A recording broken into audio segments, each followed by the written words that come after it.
How the first three Halo games revolutionized console first-person shooters. Part 1. The history of first-person shooters. In 1973, the first FPS, or first-person shooter, was Maze War, created by Stephen Colley for the IMLEC PDS-1, which were computers installed at the NASA Ames research facility in 1973. It was extremely basic and had other players represented as tiny circles or eyeballs in the game world. 19 years later, in 1992, a development studio named id Software created Wolfenstein 3D, which would have players slaying German soldiers as the Allied spy BJ Blazkowicz, and was revolutionary at the time due to its graphics and AI.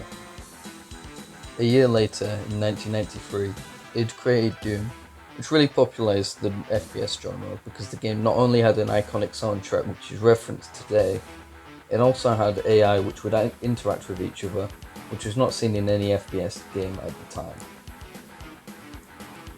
FPS games finally came to consoles in 1993 when Rareware released GoldenEye for the Nintendo 64.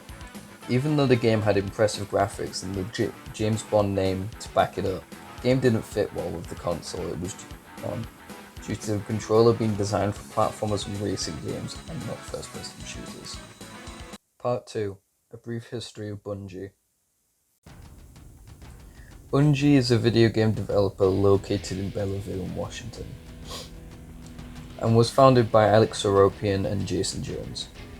Before their work on Halo, Bungie worked on GNOP, Operation Desert Storm, Minotaur, The Labyrinth of Crete, and Marathon. Currently they're working on Destiny 2, an unannounced project. Hopefully it'll be GNOP 2. Part 3. Halo. From Mac to Xbox, from RTS to third-person adventure to FPS.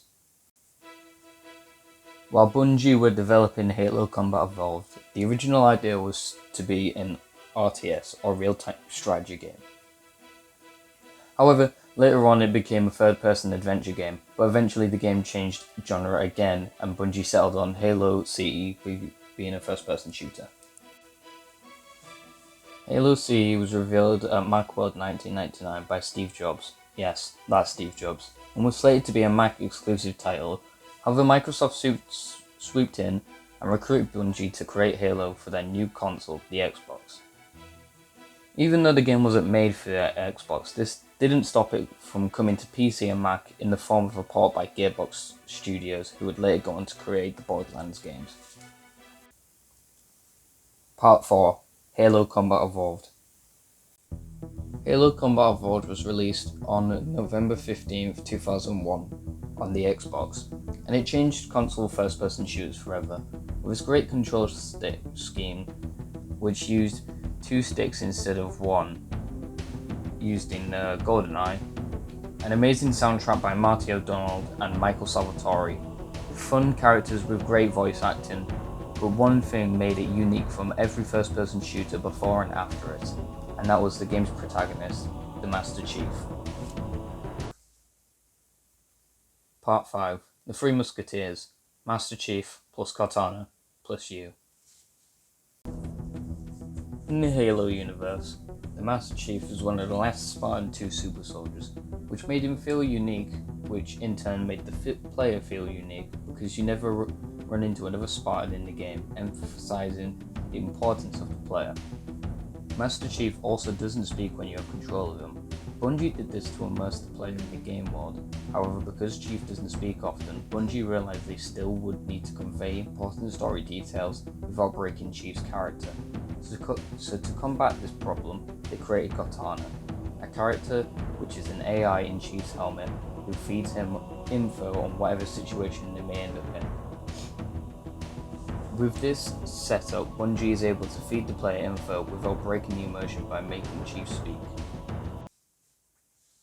Part 6. Plot.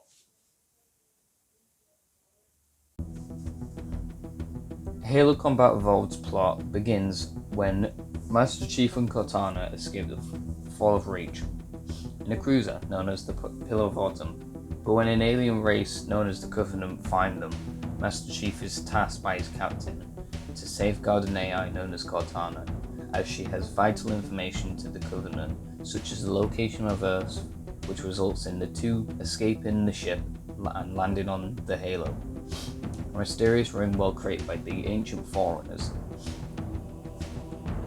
The rest of the plot revolves around the two finding out the ring is a weapon capable of destroying all life in the galaxy, and then destroying the ring to save the galaxy from certain destruction.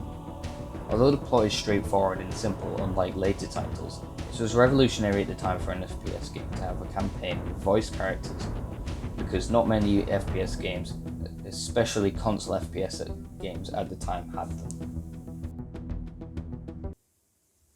Part 7. The Silent Cartographer.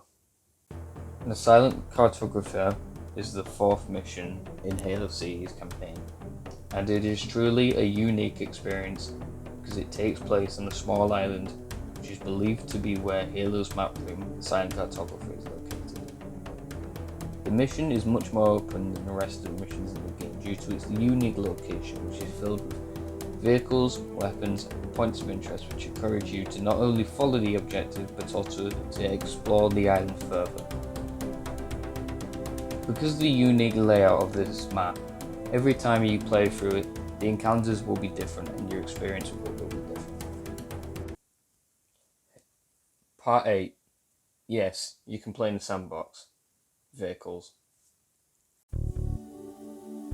Halo's sandbox is built up of many vehicles and weapons, which will have their own unique roles in the sandbox.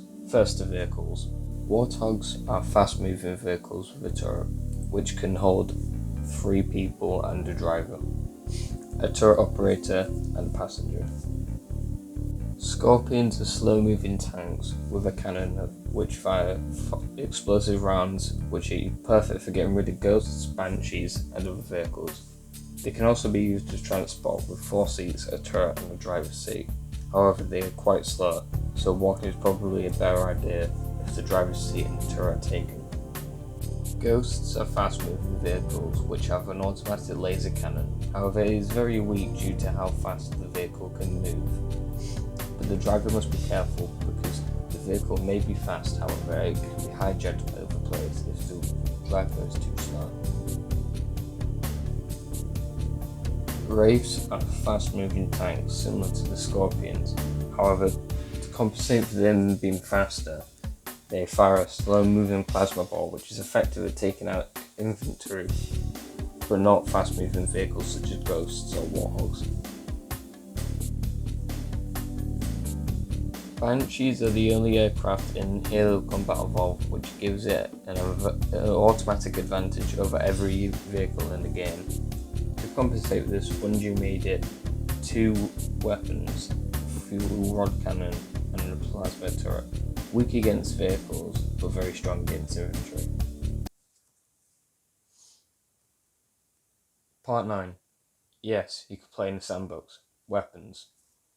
And look at Spartan or Elite's best friends. The weapons.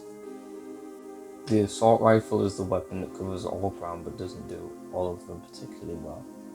Although the AR is deadly at close range, it does fall short at long range due to the weapon's damage fall off range, which means the further your bullets travel, the less damage they do. Although the Magnum is the secondary weapon, it packs a punch and performs better than most weapons at such short range.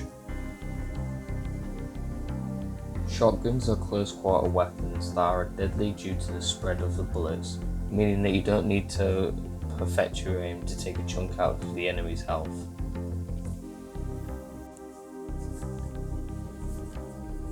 Snipers are long-range weapons that have 4 rounds in a clip and are ideal for long-range encounters because they cover ground other weapons can't.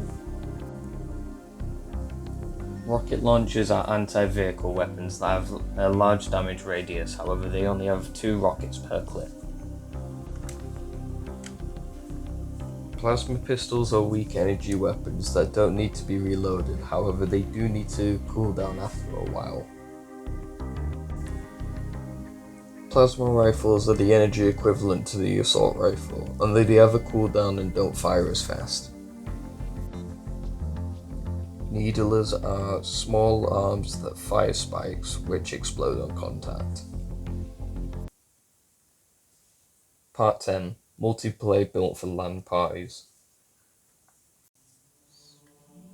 Inspired by arena shooters such as Unreal Tournament, Halo featured defining traits in an arena shooter, such as weapon pickups and a symmetrical map design. The multiplayer had several modes. These included Slayer, which was standard team deathmatch / free-for-all, Oddball, where players need to maintain control of the oddball to gain points, King of the Hill, where players need to maintain control of a marked area to score points, and Capture the Flag, where players must bring the enemy's flag back to their base to score points. Halo had a total of 19 multiplayer maps, however some were PC/Mac exclusives. These maps were later added to the anniversary version of Halo CE featured in the Master Chief Collection of games. Although the multiplayer was created for online multiplayer, it wouldn't receive online support until it was ported to the MCC due to Xbox Live not being released until 2005. Part 11. Halo 2 Warfare. During Halo 2's development, the original plan for Halo 2's multiplayer was to scrap all the modes from the first game and focus on a new mode named Warfare. The mode would have been a 32-player round-based objective mode where human and Covenant players would fight to hold objectives. However, because of the new engine that Halo 2 was running on, it didn't run well on the original Xbox due to its hardware. This resulted in large portions of Halo 2 being cut, Warfare being one of those parts. Part 12. Halo 2. With Warfare being scrapped, this meant Bungie had to bring the modes from Halo CE to replace the Warfare mode. However, Bungie knew that just bringing back the original modes wouldn't be enough. So with the addition of Xbox Live, Bungie set to change the console first-person multiplayer shooter genre forever. Halo 2's multiplayer had two types of playlists: social, a more casual laid-back experience, and ranked, a much more competitive experience which matched players based on skill, using a term which now haunts Call of Duty players' dreams, skill-based matchmaking, or SBMM. Halo 2 was one of the first games to feature matchmaking like this, because before you would have to spend your time in a server browser looking for games, but now with the addition of matchmaking, the game did it for you. The final thing Halo 2 did to push console gaming forward was the addition of clans.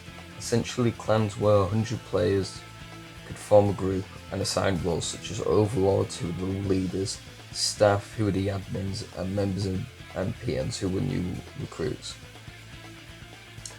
Even though it seemed like a basic feature that would go unheard of today, it was a big deal back in 2004 because clans would have clan wars against other clans, which really gave the game a sense of community. Part 13. Halo 3. Finish the Forge. Following Halo 2's success with features such as clans, Bungie continued to cater to the Halo community with Forge and Theater mode. Forge allows Halo 3 players to fully customize multiplayer maps, with things such as player spawn points to vehicle spawn points and equipment spawn points. You could also place objects across maps, which led to all sorts of fun custom games. A map named Foundry, which was released in the Heroic Map Pack, was completely made up of movable objects, which meant players could rearrange the map and essentially create their own maps.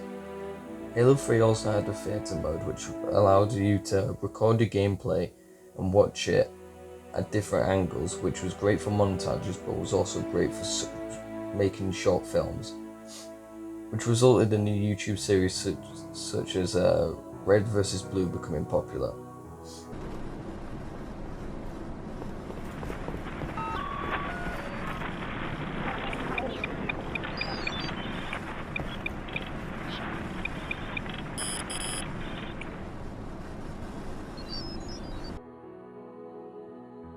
one last group of people Halo 3 caters to was the very small virtual photography community, which used theater mode to take screenshots of their Spartans and elites together with other players in campaign or multiplayer. Part 14, Epilogue. Although Bungie no longer works on the Halo series after releasing Destiny in 2014, the newer Halo games created by the 343 Industries still have features like ranked play, Forge and custom games. 343 also ported the whole Halo trilogy to next-gen consoles through the Master Chief Collection, which has resulted in a Halo community still being able to create content for these games. Thanks for watching.